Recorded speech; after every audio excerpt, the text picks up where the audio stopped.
Good morning, dear students. In the part 1 of tuberculosis, we had covered pharmacology of first line and second line anti-tubercular drugs. In today's lecture, we will discuss treatment of tuberculosis.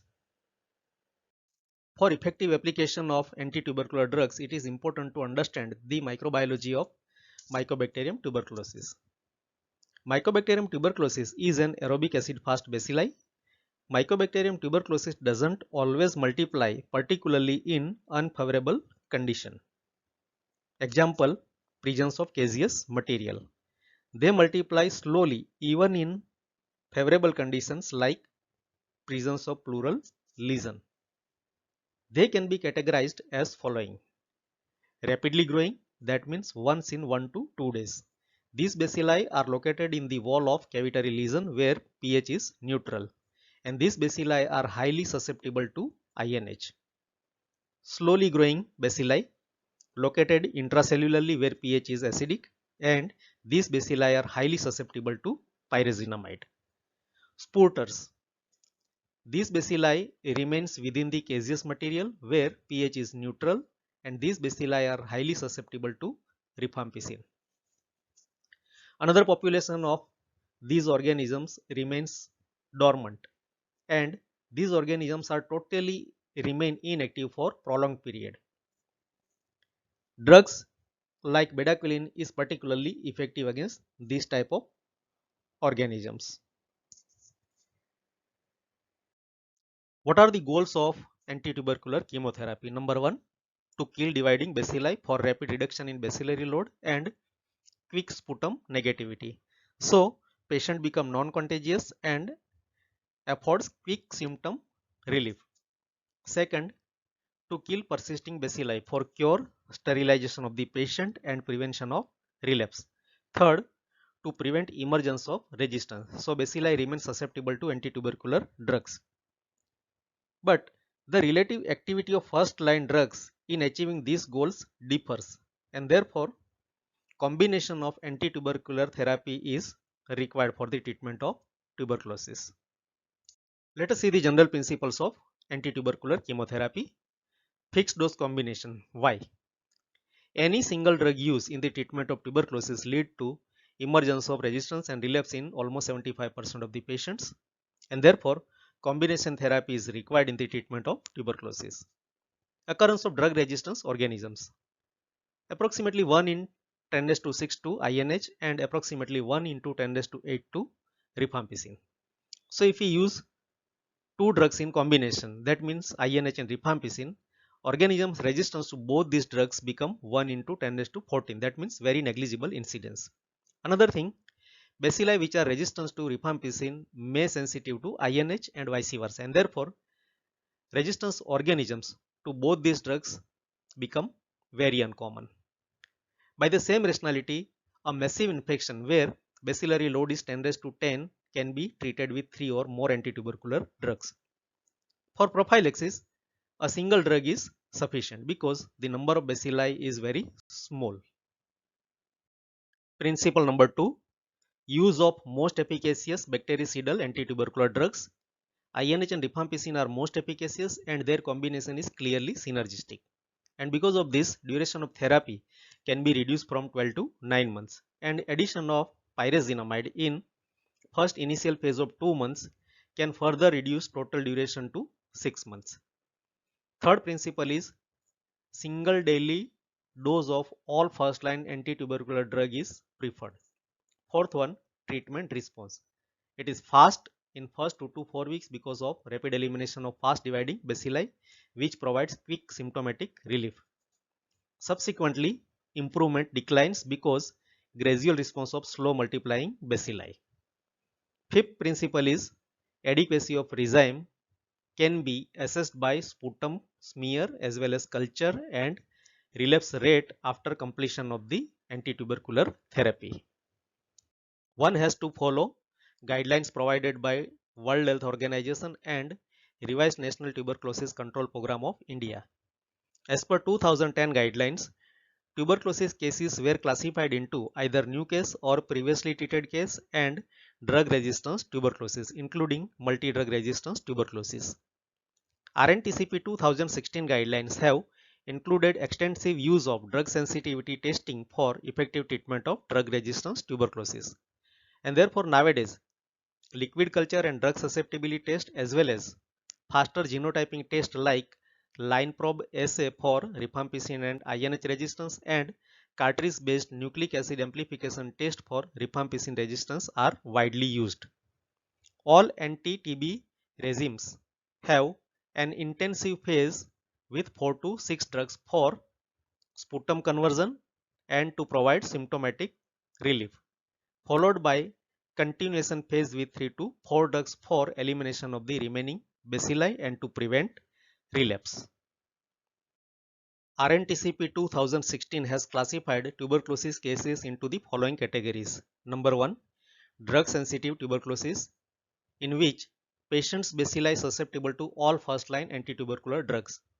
It includes all new patients who have never taken any antitubercular drug or have taken for less than 1 month. Second, multi-drug resistance tuberculosis, in which patients bacilli resistance to both rifampicin and INH and with or without any number of other first line antitubercular drug. Third, rifampicin resistance tuberculosis, in which bacilli resistance to rifampicin but not to INH and with or without resistance to other antitubercular drugs, and such cases to be treated as multi-drug resistance tuberculosis. Fourth one, monoresistance tuberculosis, in which patients bacilli resistance to one first line antitubercular drug but not to rifampicin. Fifth one, polydrug resistance tuberculosis, in which patients bacilli resistance to more than one first line antitubercular drug but not to rifampicin. Sixth one, extensive drug resistance tuberculosis. It is a case of multi-drug resistance tuberculosis. In addition, bacilli resistance to a fluoroquinolone and second line injectable antitubercular drug. Let us discuss treatment of various cases of tuberculosis as per new guidelines. First one, drug sensitive tuberculosis in new patients. This case is treated with 4 drugs including 3 bactericidal and 1 bacteriostatic drug for 2 months of intensive phase.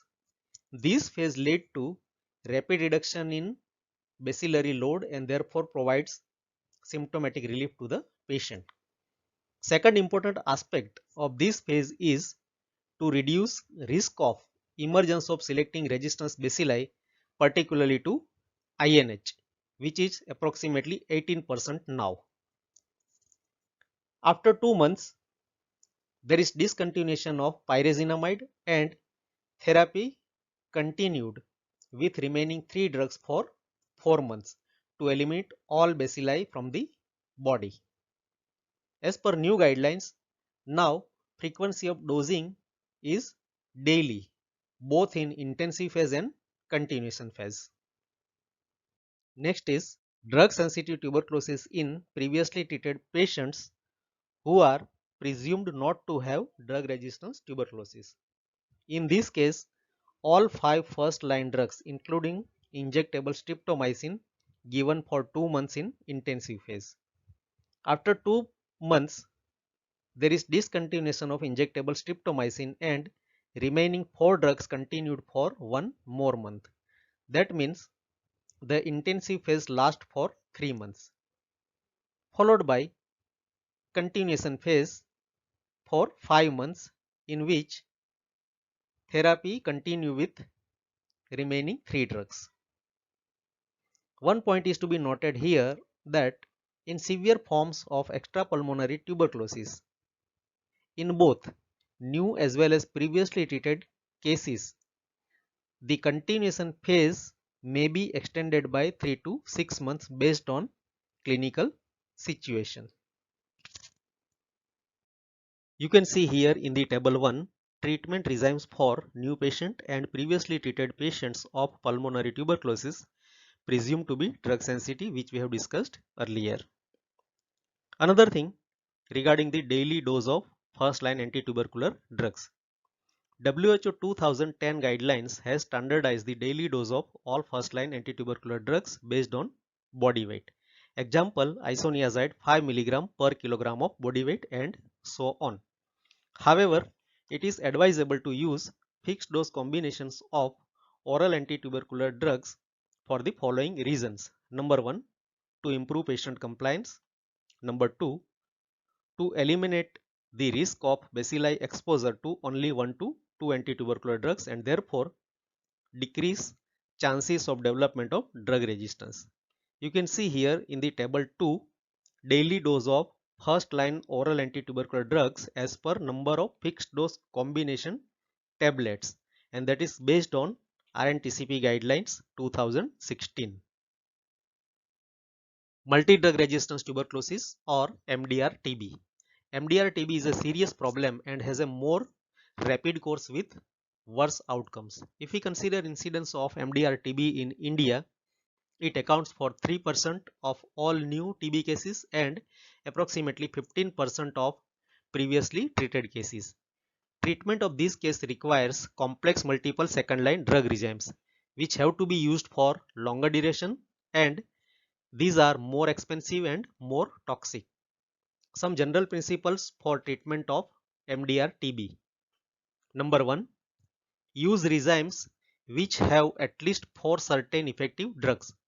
Generally 6 drugs are included because efficacy of some drugs may be uncertain. Second, efficacy relies on DST results and previous use of anti-tubercular drugs in that individual. Avoid drugs which having cross resistance. Example, use of 2 fluoroquinolones. Second, cycloserine with terizidone. Fourth, include drugs from alternating grouping in hierarchical order. That means from group 1 to group 4. MDR-TB regime. RNTCP initiated DOTS Plus program in 2000 to cover diagnosis and treatment of MDR-TB.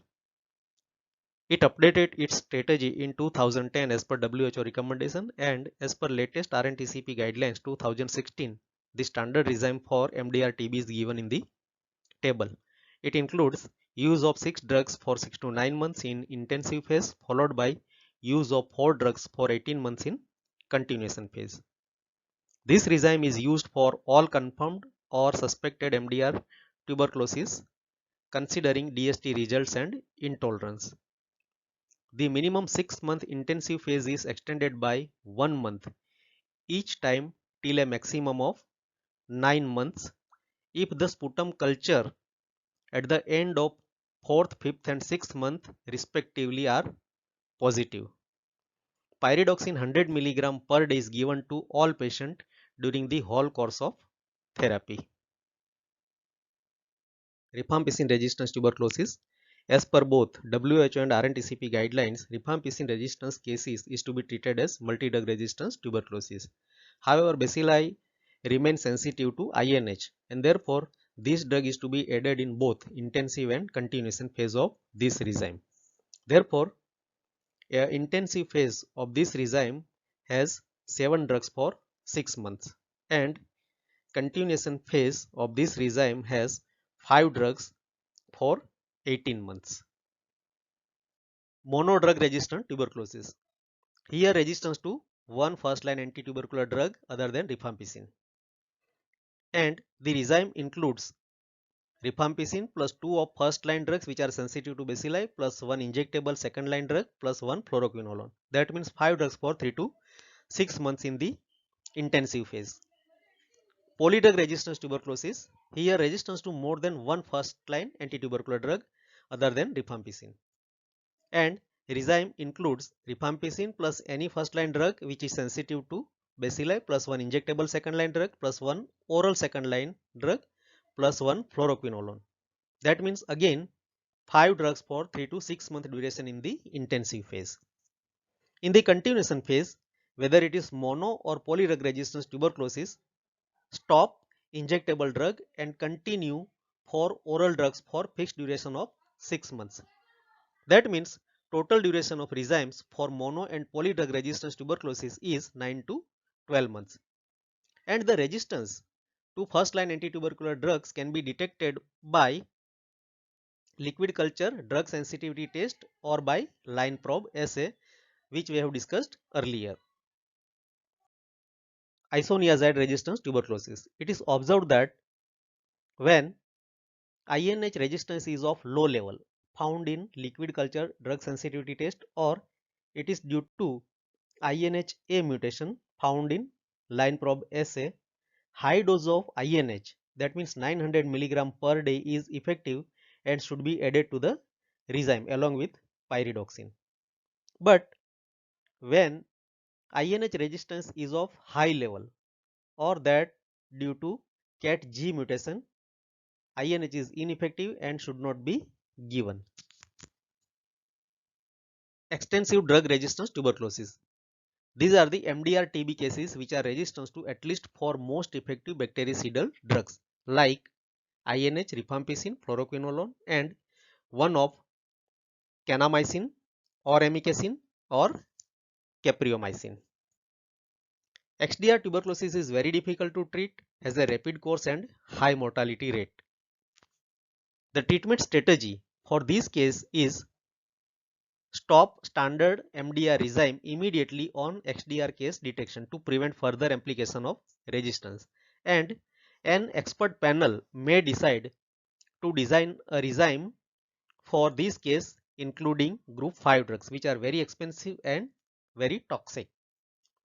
As per RNTCP 2016 guidelines, the regime for XDR TB is given in this table, which contains use of 7 drugs in the intensive phase for 6 to 12 months, and in the continuation phase stop injection capreomycin and continue remaining 6 drugs for 18 months. Let us discuss treatment of tuberculosis in special categories. First, treatment of tuberculosis during pregnancy.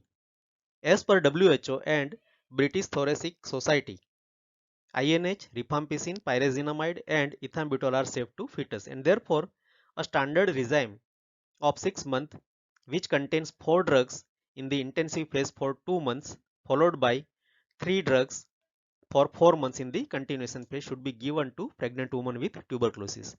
Streptomycin is ototoxic to the fetus and therefore it is contraindicated. Pyridoxine 10 to 25 mg per day should be given to all pregnant women for prevention of INH induced neuropathy. Second is tuberculosis treatment during breastfeeding. All first line drugs are compatible with breastfeeding and therefore full course should be given to the mother and breastfeeding should be continued. Preventive therapy in infant is required, which contains INH for 6 months after ruling out active tuberculosis followed by BCG vaccine. Breastfeed infants whose mothers are taking INH and those on INH preventive therapy should be supplemented with pyridoxine 5 mg per day. Chemoprophylaxis. Chemoprophylaxis is required to prevent progression of latent infection to active disease. This is indicated only in subjects at high risk of developing active tuberculosis, like contacts of open cases which show recent Mantoux conversion, children with sputum positive tuberculosis patient in a family, neonate of mother with tuberculosis, leukemia and diabetic patients, patients who are on immunosuppression drugs, or patients who are on long-term corticosteroid therapy. HIV infected contacts of sputum positive index cases. The standard drug for chemoprophylaxis is isoniazid and the mode of administration is 300 mg per day for 6 months. In the children, it is to be given 10 mg per kilogram of body weight.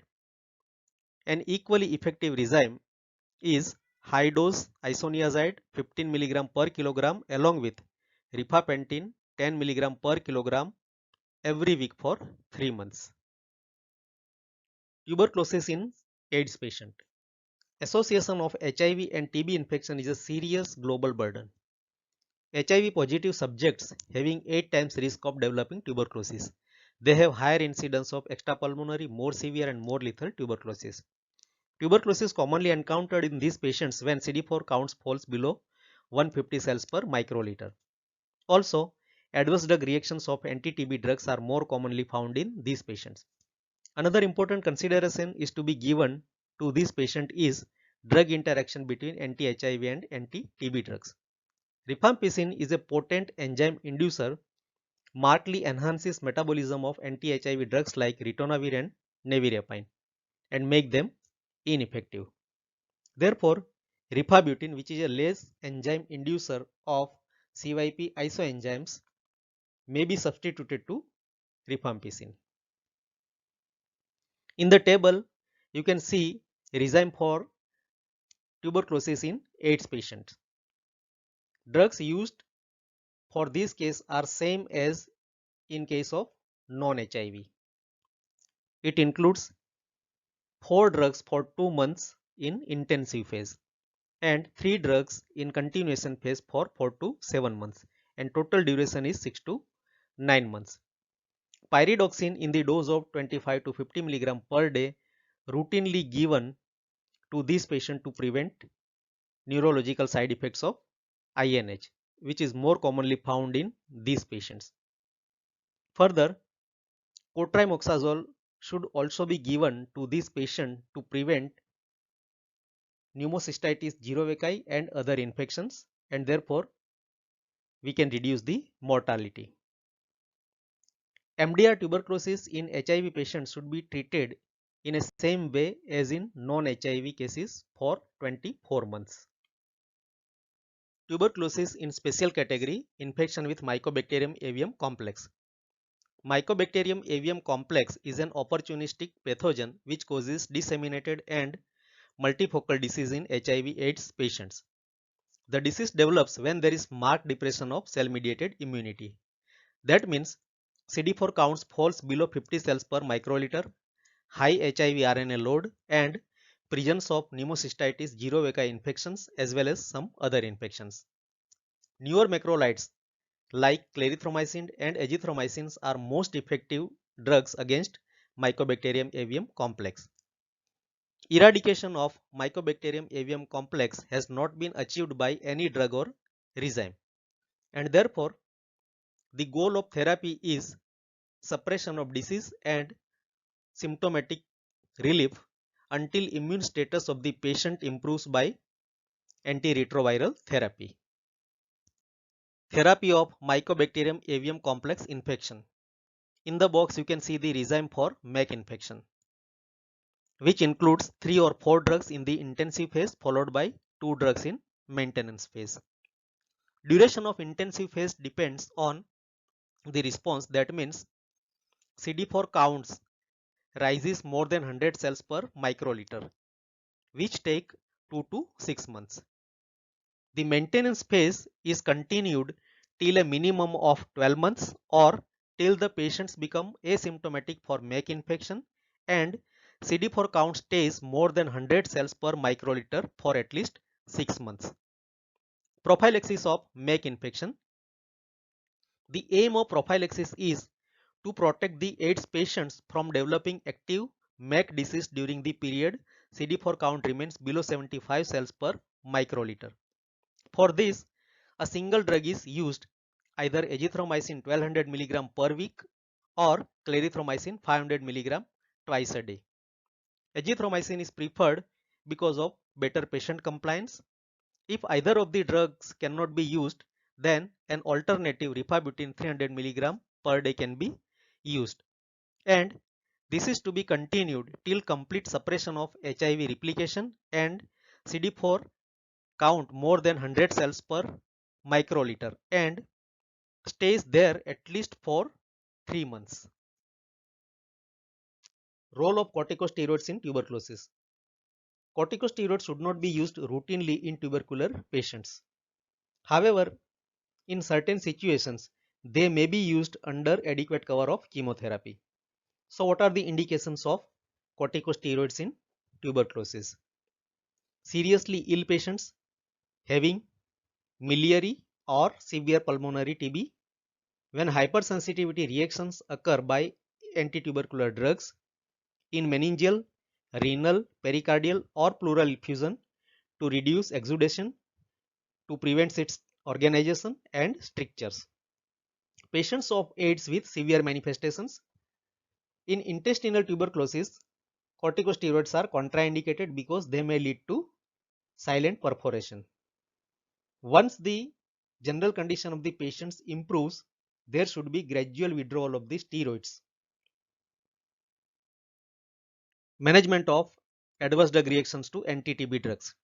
First line anti-TB drugs are generally well tolerated, but some minor side effects are definitely there, and such side effects should be managed symptomatically without alteration into anti-TB therapy. Example: nausea, anorexia, give drug with small meals; drowsiness, give drug at bedtime; peripheral neuritis due to INH should be managed by pyridoxine; rifampicin lead to hemolysis, thrombocytopenia and renal failure, and never re-challenge with rifampicin once such side effects are appeared. Arthralgia due to pyrazinamide should be managed by non-steroidal anti-inflammatory drugs. Ethambutol lead to optic neuritis, and discontinue ethambutol at the first sign of optic neuritis. If severe reactions occurs like skin rashes, stop all drugs and re-challenge with small dose of each drug. Identify the offending drug and stop it and reconstitute the regimen. Hepatotoxicity is the most common problem associated with use of INH, rifampicin, pyrazinamide or their combination. If hepatitis develops, all drugs should be stopped and reaction allowed to subside. If severe tuberculosis is there, start streptomycin, ethambutol and fluoroquinol, which are non-hepatotoxic till clearance of the reaction. Later on, restart the discontinued drugs one at a time. Restart with rifampicin. After 7 days, restart INH. If both rifampicin and INH are tolerable, then don't restart pyrazinamide and continue 3 drugs: rifampicin, INH and ethambutol for 9 months. If hepatitis recurs, stop last added drug permanently. If rifampicin is culprit, continue INH, ethambutol and rifampicin for 2 months followed by INH and ethambutol for 10 months. If INH is culprit, continue rifampicin, ethambutol and pyrazinamide for 9 months. So dear students, this is all about treatment of tuberculosis. Thank you. Stay safe, stay blessed.